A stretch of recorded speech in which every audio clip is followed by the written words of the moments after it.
Okay, I just want to do a quick video, see if I get interrupted by my kids or not, but it's on mud fossils. I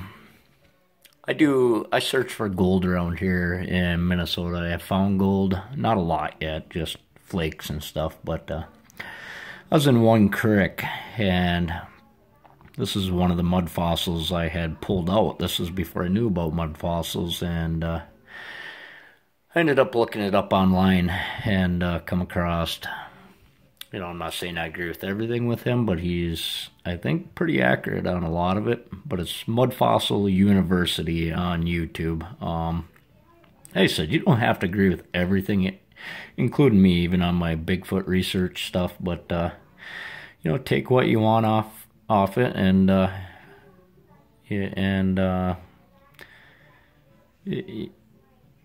whatever rings true with you, But this I believe is a big toe. Let's see if I can get this on here. It's really, really cool. Down to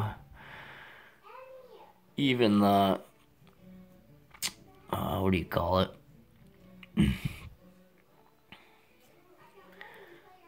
The part where it hits the most and stuff, and you get that hard part on the outside side of your toe there.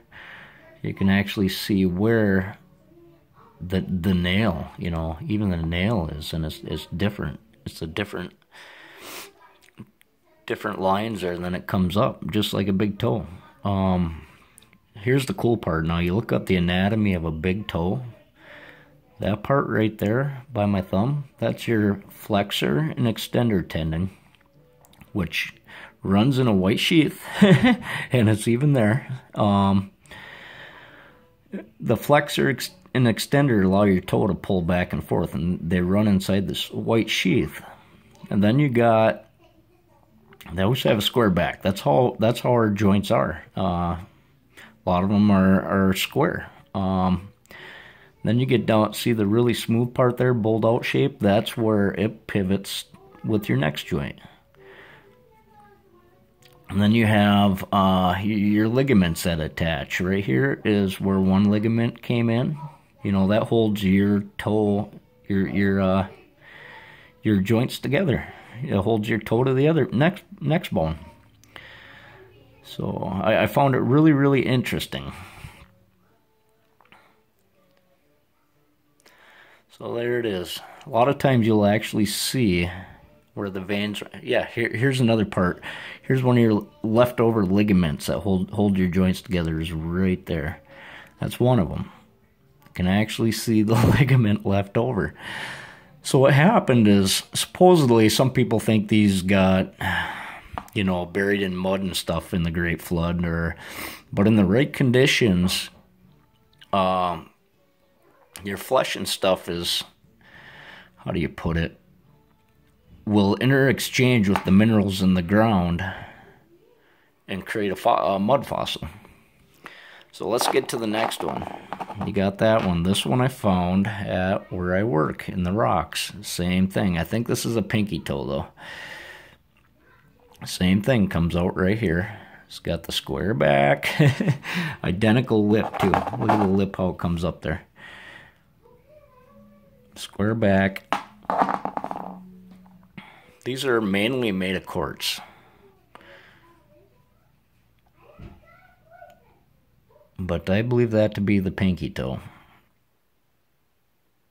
This one's smaller. You can actually see the flexor and extender tendon. It's a little harder on this one, but it's a little part right there. That's the flexor and extender tendon. Let's see if I can see the nail. The nail on this one was a lot smaller, a lot like our pinky toes. I'm not sure what the black part is. Maybe that could be one of the veins that blew out, or I think that's the leftover ligament down there that held it together. You can actually see on these, I think, somewhere where they connected the sides. I think there's 3 of them on your toes. One's right here. It's got the same divot right here as the other one. I think that's one of them.